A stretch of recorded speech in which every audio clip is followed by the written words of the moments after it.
Hi, good evening to all. We are going to start World History syllabus of History Optional for UPSC. Uh, the syllabus of UPSC starts from Enlightenment and Modern Ideas. There are three subtopics: major ideas of Enlightenment, Immanuel Kant and Rousseau's ideas, then spread of Enlightenment in the colonies, and then rise of the socialist ideas up to Marx and spread of Marxian socialism. But before studying this topic, Enlightenment and Modern Ideas, we need to study some things that are given in 11th class NCERT World History to understand for better understanding of the world history. So first, there is one kingdom of Macedon. It was a very small kingdom. Its founder was Philip. So when Philip died, his son Alexander took over. He is also called Alexander the Great. Okay, so in late 4th century BC, he conquered parts of North Africa, West Asia, and Iran, and reaching up to the Bias. Okay, it was the largest empire of the time. Its area was around 5.2 million kilometer square. Okay, so throughout the area under Alexander's control, the ideals and cultural traditions were shared among us, the Greek and the local population. The region on the whole became Hellenized. Why Hellenized? Because the Greeks were called Hellenes. So complete area becomes Hellenized and Greek language became a well-known language throughout the area. Okay, so this area shown in yellow color. This is the kingdom of Macedonia that was inherited by Alexander from Philip. But in next 12 years, he conquered this complete area. Okay, this complete area. After death of Alexander, his empire was divided among his military commanders. So uh, this Seleucus, he got this Asian part of the empire, and Ptolemy got the Egypt. Then Antigonus got the this area, and this remaining area was given to other military commanders. Okay, so in this Asian parts, Greeks remained for 300 more years after the death of Alexander. So initially it was Seleucid Empire under Seleucus. Then it was Greco-Bactrian Empire between 250 to 125 BC in Bactria. Where is the Bactria? Bactria is modern day Afghanistan, Tajikistan, and Pakistan. Okay. Then came after this Indo-Greek kingdom between 180 BC till 10 AD, and where it was situated, it was in northern Pakistan and Afghanistan. Okay. So, this presence of Greeks during this period in Asia led to the first known contact between China and the West around 200 BC. Now, Roman Republic. So, Rome was a monarchy in 6th century BC. Then it became republic, having one senate in which senators were being elected from society. So actually, this Roman Republic was not a nation state in the modern sense. Okay, rather it was a network of towns that were left to rule themselves, although they were having varying degree of independence from the Roman Senate. Okay, and the provinces were being administered by military commanders. So annually, magistrates were being elected in conjunction with the Senate, and the magistrate of the Rome was called consul. Okay, he was above all. So the successful consuls were being sometimes given the honorary title of the imperator by Senate. Imperator means commander. So this word emperor and empire, they originated from this word imperator. Okay. So after disintegration of Alexander's empire, his empire was divided among his commanders, and then there were political discord. Okay. So well organized military forces of the state city of Rome took advantage of the situation, and in next 200 years they established control over the North Africa and the Eastern Mediterranean region. Okay, so you can see in 201 BC, Roman Empire, Roman Republic is this area and this area.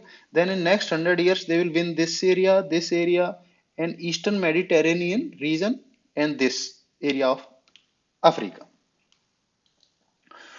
Now there was time of crisis In late second century BC onwards or in first century BC, there were internal conflicts, conspiracies, civil wars. Why? Because the area of the empire was increasing. So ambitions of the different military commanders were increasing. So there were internal conflicts, there were conspiracy and civil wars. Civil wars because many new areas were coming under the control of the empire. So people who were coming under Rome, they were not having liking for the Rome. So there was civil wars also. So in 44 BC, one very successful military commander, Julius Caesar, who conquered present-day Britain and France for Roman Empire, he came into the scene. Okay, so briefly became perpetual dictator before being assassinated. He was assassinated by the senators in the Senate itself. Okay, so the after his assassination, the Romans, the normal general public, they became infuriated, and the faction of his assassins was driven away from the Rome and defeated at the Battle of Philippi in 42 BC by combined army of Mark Antony. Mark Antony was the commander of Julius Caesar, and Caesar's adopted son Octavian Caesar. So their combined army, they defeated the assassins. Okay, and Antony and Octavian's division of the Roman world between themselves didn't last much, and Octavian's forces defeated forces of the Mark Antony and Cleopatra. Cleopatra, she was the ruler of Egypt. So their combined army was defeated at the Battle of Actium in 31 BC, and next year Octavian conquered the Ptolemaic Egypt also in 30 BC. So this ends the wars in Roman Republic. Okay, so people of Rome and Senate, they became very happy, and in 27 BC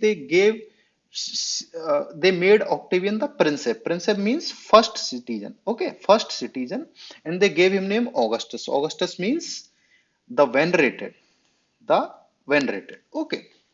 So though constitutional machinery remained in place, Senate remained in place, but this Octavian or Augustus Caesar, he became the de facto monarch. Okay. So now Roman Empire. What is Roman Empire? It is the post-republican period of ancient Rome. Okay. So Italy was the metropole or center of this complete empire, and there were provinces. Okay. And Rome, city of Rome was the capital. So first era of Roman Empire is between 27 BC till 286 AD. 27 BC is the date when Octavian Caesar took the powers, and AD 286 is the date when this Roman Empire was divided between Eastern Roman Empire and Western Roman Empire. Okay, so this is the first era. So initially 2 centuries of the empire, first and second century AD, it was the period of unprecedented stability and prosperity, also known as Pax Romana. Okay, so when in 30 BC he took over the Egypt, so all the trade routes of the ancient Alexander's empire and Arab countries, they came under their Roman rulers' control. So trade increased on an unprecedented rate between 30 BC till 3rd century CE. Okay, between Rome and between India, China, and all these places, they will import silk from China and these many things from India also. We will discuss when we will read ancient history. There was one book, Periplus of the Erythraean Sea, Periplus of the Erythraean Sea, written in 80 AD. It gives detailed account regarding this trade. Okay, but again in 3rd century, it was a period of invasion, civil strife, and economic disorder and plague. So let me tell you, this frontier of Roman Empire, this is the Roman Empire. This frontier of Roman Empire was having many Germanic tribes in this area. Okay, so they used to attack it some places. But in third century AD, these attacks became very frequent, and the Germanic tribes, they started attacking right from this Black Sea till here, this complete frontier. Okay, and it was the period of invasions by tribes, civil strife, because it was a huge empire now. So there were many people having different uh, interests. So there was civil strife, then wars were being fought on large frontiers, so there was economic disorder and then plague. In this third century, Gallic Empire and Palmyrene Empire broke away from the Roman state. What is Gallic Empire? This area, modern day France. And what is Palmyrene Empire? This area, because Syria's capital is Palmyra, so this was Palmyrene Empire. They both areas they broke away from Roman Empire. Okay. Then there was a series of short-lived emperors, often from the legions. So in next 40 years, there were around 27 emperors. One will be killed, then another will come from another military commander will take over, and like that. Okay, they generally came from the legions. Legions were the fighting units of military. This crisis also marked the transition from the classical antiquity to late antiquity era. Okay.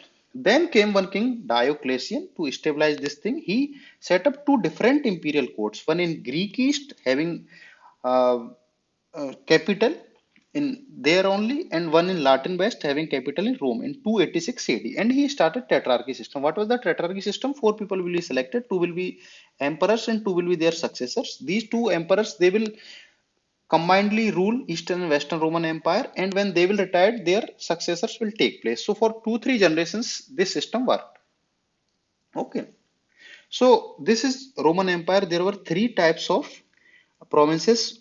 First was senatorial provinces. These were under direct control of Senate. Okay.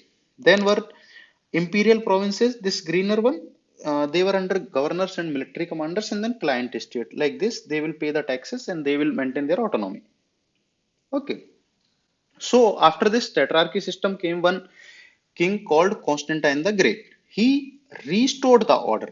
He restored the order, and he also converted to Christianity. Before this, Christians were being persecuted in this Roman Empire. Okay, so he converted to Christianity, and after some time, Christian religion became the official religion. He built a new imperial residence at Byzantine, one place called Byzantine, and he renamed it Constantinople. So Constantinople is the present day Istanbul or Constantinople. Due to this Byzantium name, people also call this Eastern Roman Empire as Byzantine Empire. Okay.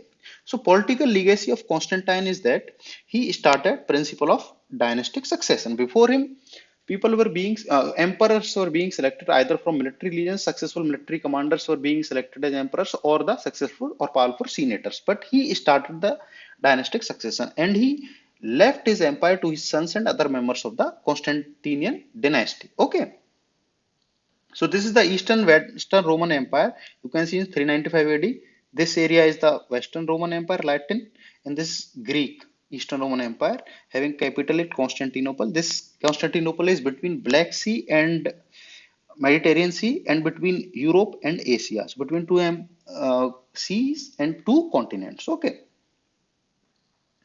Then fall of Western Roman Empire.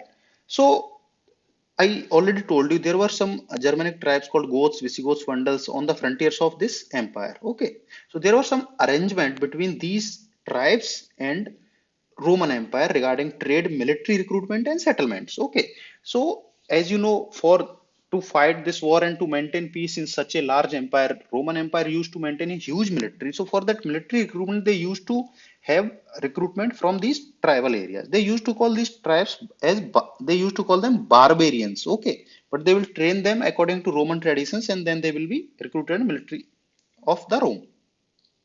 So in third century, this arrangement broke down and tribes increasingly attacked the Roman administration. Okay, so all tribes they started attacking right from Black Sea till that France, and then Huns also attacked. Their leader was Attila. He was a fierce warrior. This led to the decline of Western Roman Empire. So Western Roman Empire started declining slowly, but till 476 AD, Rome remained the capital of both parts. Okay, but Eastern Roman Empire was having capital at Constantinople. Western Roman Empire was having it Ravenna, and their combined capital was at Rome. So in 476 AD, one Germanic barbarian Odoacer he captured the Ravenna, the capital of Western Roman Empire. It was capital since 401 AD.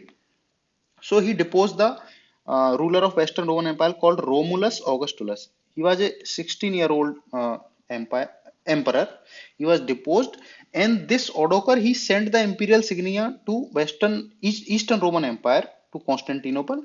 Eastern Roman Empire emperor was Gino, so he formally abolished this Western Roman Empire in 480 AD. Okay, and this date marks the end of Ancient Age and beginning of the Middle Age in Europe.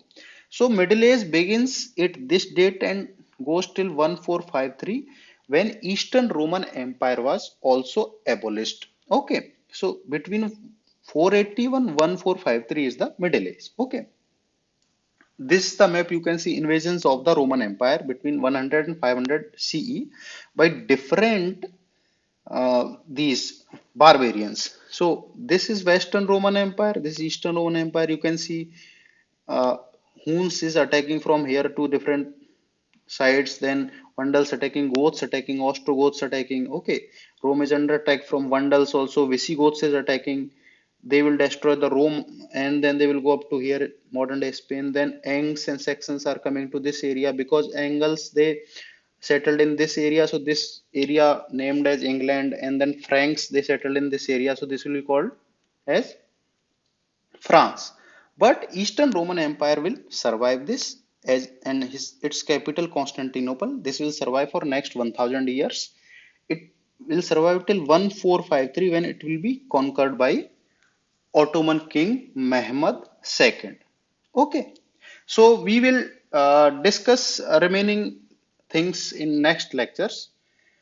Till then, take care. Thank you so much. Bye.